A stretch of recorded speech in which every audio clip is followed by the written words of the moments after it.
Sector 17 में। और आपको बता दें, फरीदाबाद को एक बार फिर से गौरवान्वित होने का मौका मिला है। हमारे साथ है दीपांशु वोरा और इन्होंने आपको बता दें 7th रैंक हासिल करी है यूपीएससी के एग्ज़ाम में। बात करेंगे क्या रहे उनके एक्सपीरियंस। दीपांशु, बहुत बहुत बधाई वॉइस ऑफ फरीदाबाद की ओर से और इस फरीदाबाद की ओर से आपको, जो इतना बड़ा अचीवमेंट आपने हासिल किया। कैसा लग रहा है? काफ़ी अच्छा लग रहा है। मतलब काफ़ी सालों से मैं मेहनत कर रहा था, 3 साल से लगातार। और अब जब रिज़ल्ट आया तो ऐसा लग रहा है कि वो सारी मेहनत जो एक तरीके से सफल हो गई है, तो काफ़ी अच्छा लग रहा है। वो एक्सपीरियंस कैसा रहा जब आपने लिस्ट में अपना नाम देखा, तो क्या फीलिंग्स आई मन में? एक्चुअली मैं तो मतलब सो रहा था उस वक्त, तो मेरे एक फ्रेंड का कॉल आया, तो उसने बोला भाई भाई तेरी 7th रैंक आई है।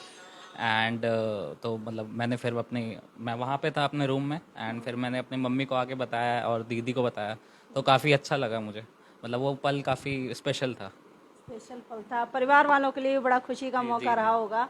और तैयारी जैसे करी होगी, क्या खास किया आपने इस गोल को अचीव करने के लिए? एक खास तो मैं कहूँगा सिर्फ एक ही चीज़ है, वो है कंसिस्टेंसी से आपको पढ़ाई करनी है। और बहुत ज़रूरी है कि आप रेगुलरली पढ़ाई करो। ऐसा होता है कि क्योंकि 7 से 8 घंटे आपको डेली पढ़ना पड़ता है, क्योंकि सिलेबस इतना वास्ट है। तो सबसे इम्पॉर्टेंट है कि आप रिविजन और कंसिस्टेंटली अगर पढ़ाई कर रहे हो डेली, प्लस आप प्रैक्टिस कर रहे हो, बहुत सारे एग्ज़ाम के मॉक टेस्ट पेपर दे रहे हो, ठीक है, डेफिनेटली आप इस एग्ज़ाम को निकाल सकते हो। और सबसे इम्पॉर्टेंट है कि आपको अपने ऊपर कॉन्फिडेंस रखना है कि आप इस एग्ज़ाम को कर लोगे, क्योंकि ये एग्ज़ाम मतलब एक मेंटल चैलेंज ज़्यादा है, क्योंकि कंपटीशन का लेवल वो है। तो मेंटली आपको बहुत स्ट्रांग होना पड़ेगा, ऐसा मुझे लगता है। स्कूलिंग कहाँ से रही आपकी? मेरी स्कूलिंग एक्चुअली सोनीपत से भी रही है, जहाँ से मैंने प्राथमिक शिक्षा हासिल करी है। और देहरादून फिर मैं अपनी फैमिली के साथ शिफ्ट हो गया था, जहाँ से मैंने 10th और 12th की पढ़ाई करी है। उसके बाद हायर एजुकेशन के लिए मैं दिल्ली यूनिवर्सिटी से बैचलर करा है मैनेजमेंट स्टडीज़ में। फादर क्या करते हैं? फादर बेसिकली इंजीनियरिंग लाइन में है, तो अभी भी वो प्रेजेंटली जॉब कर रहे हैं एक प्राइवेट फर्म के साथ। और उनका बेसिकली वही लाइन ऑफ एरिया रहा है, science and engineering line. Yes. ठीक है। अच्छा, जैसे पढ़ाई करी है, 8-8 घंटे पढ़ाई करी है, माइंड में एकदम टेंशन नहीं रहती थी? माइंड एकदम स्ट्रेस में रहता होगा 8 घंटे लगातार पढ़ना। उसके बाद रिलैक्सेशन के लिए क्या करते थे? रिलैक्सेशन के लिए जैसे मैं इवनिंग वॉक्स करता हूँ, मेडिटेशन करता हूँ और योगा करता हूँ। ये मैंने अपनी हॉबीज़ में भी यूपीएससी में लिखा था। और यही है मेरी कुल मिला के हॉबीज़, कि जिससे मैं रिजुविनेट हो जाता हूँ। और हमेशा मैं अपने दिन में रात को एक टाइम निकालता था, जहाँ मैं पूरे दिन रिफ्लेक्ट करता था कि मैंने आज क्या पढ़ाई करी है एंड कैसे हमें आगे बढ़ना है। तो यही मेरी मतलब दिनचर्या रहती थी। और स्पोर्ट्स वगैरह में इंटरेस्ट? स्पोर्ट्स में मतलब वैसे तो स्कूल और कॉलेज के टाइम से था, पर जनरली अब प्रिपरेशन के टाइम से प्रोफेशनली तो स्पोर्ट्स खेलना छोड़ दिया। बट हाँ, कभी कभी जैसे कोई बच्चा हो गया या कोई अपने कजन्स हो गए, तो उनके साथ रिलैक्स करने के लिए बिल्कुल। हमारे साथ दीपांशु की सिस्टर है, क्या नाम है आपका? लक्षिता वोरा। लक्षिता, कैसा लग रहा है? मुझे बहुत अच्छा लग रहा है क्योंकि इसको मैंने मतलब 2020 से देखा है, ये निरंतर प्रयास करते हुए, तो मुझे बहुत अच्छा लग रहा है कि इसने जो एस्पायर किया था उसे अचीव कर लिया। ये शुरू से ही ऐसा था, पढ़ाकू टाइप का, या अभी हुआ है? नहीं मतलब रिसिलियंस तो इसके अंदर शुरू से था कि मतलब कुछ करना है, पढ़ना है, लेकिन जो सिविल सर्विसेज को लेके सीरियसनेस थी वो ग्रेजुएशन सेकेंड ईयर में ज़्यादा डेवलप हुई थी। ग्रेजुएशन में मतलब ये लगा कि मुझे इसी फील्ड में जाना है। हाँ जी। कितने घंटे पढ़ता था ये? बता तो, 8 घंटे रहा। ज़्यादा ही, ज़्यादा ही। क्या नाम है आपका? मेरा नाम चंचल वोरा है। चंचल जी, इसके पीछे जो काफ़ी जो योगदान है वो आपका रहा होगा। हाँ जी, वो बेसिक तो माँ बाप तो जो उनका फ़र्ज है वो तो करेंगे ही। तो मेन तो मेहनत बच्चे की होती है।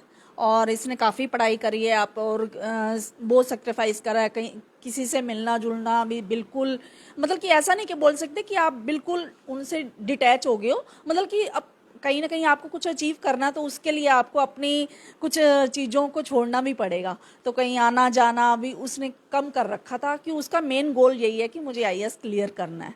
तो भगवान ने उसको सुनी है, तो मैं तो भगवान पे समर्पित थी। जो भगवान जी आप करेंगे वो अच्छा होगा हमारे लिए। बेटा आईएएस बनेगा। हाँ, कैसी अंदर से फीलिंग? अंदर से फीलिंग, मैं सच में कहूँ, मुझे अच्छा लग रहा है बहुत, लेकिन इतनी एक्साइटेड नहीं हूँ मैं। ठीक है, हाँ, सच में सच में। जो अपनी फीलिंग है वो, क्योंकि ज़्यादा फीलिंग एक्सप्रेस करना जो हमारे अंदर है वो है, ठीक है, उसने मेहनत करी और उसका फल जरूर उसको मिला है। तो और वो उसको था, यकीन भी था कि मैं अचीव करूँगा, और उसने करके दिखाया। दीपांशु, हमें इंस्पिरेशन मिलता है, किसी को देखकर इंस्पिरेशन मिलता है, कभी हमारे टीचर्स इंस्पायर करते हैं, तो ये जो इस फील्ड में आने का इंस्पिरेशन मिला, कहाँ से मिला? कुछ यूपीएससी के टॉपर्स रहे हैं, जैसे 2017 के टॉपर थे अनुदीप द्विवेदी शेट्टी सर, तो उनकी स्टोरी मुझे काफ़ी लाइक इंस्पायरिंग लगी। उन्होंने 5 अटेम्प्ट दिए और वो 7 साल से प्रयास कर रहे थे, और उन्होंने फिर ऑल इंडिया रैंक 1 हासिल करी थी 2018 में। तो वो मैं कहूँगा कि काफ़ी इंस्पायरिंग मोमेंट थी, और तभी मैंने ग्रेजुएशन भी उसी टाइम पे शुरू करी थी। तो उनको देख के मैं कहूँगा कि यस, मुझे काफ़ी इंस्पिरेशन मिली कि मुझे इनके जैसा बनना है। ये ग्रेजुएशन में ही मन किया कि आईएएस बनना है, या पहले से एक टारगेट था? मतलब वे थोड़ा थोड़ा पता था पहले से 12वीं के बाद, लेकिन पुख्ता तौर पे ग्रेजुएशन में दिल्ली यूनिवर्सिटी में मेरे बहुत सारे फ्रेंड्स भी तैयारी कर रहे थे, और मैं बहुत सारी क्विजिंग और डिबेटिंग सोसाइटीज़ में एक्टिव था।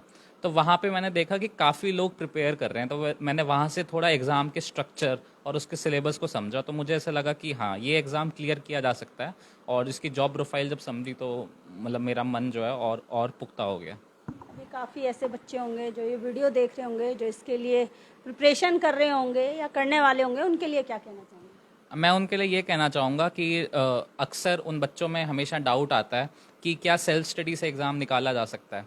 तो मैं उनको यही कहूँगा कि सेल्फ स्टडी से ही एक्चुअली ये एग्ज़ाम निकाला जा सकता है। अगर आपके पास कोचिंग लेने के पैसे नहीं हैं या आप अफोर्ड नहीं कर सकते, तो आप बेसिक किताबें हैं कुछ जो आपको हर जगह से लोग बता देंगे, और इंटरनेट का सदुपयोग करके आप इस एग्ज़ाम को डेफिनेटली निकाल सकते हैं। सिर्फ कंसिस्टेंसी और पेशेंस की ज़रूरत है। तो आपने कहीं से कोचिंग वगैरह इसके लिए नहीं ली? नहीं, मैंने कोई कोचिंग, हाँ, मतलब मैंने टेस्ट सीरीज़ ली है, बट कोचिंग एज सच जो 1.5 से 2 लाख का फाउंडेशन होता है वो मैंने नहीं किया। मैंने वो खुद से बेसिक एनसीईआरटीज़ की किताबें पढ़ के और कुछ 1-2 किताबें उनको पढ़ के मतलब एग्ज़ाम को निकाला है।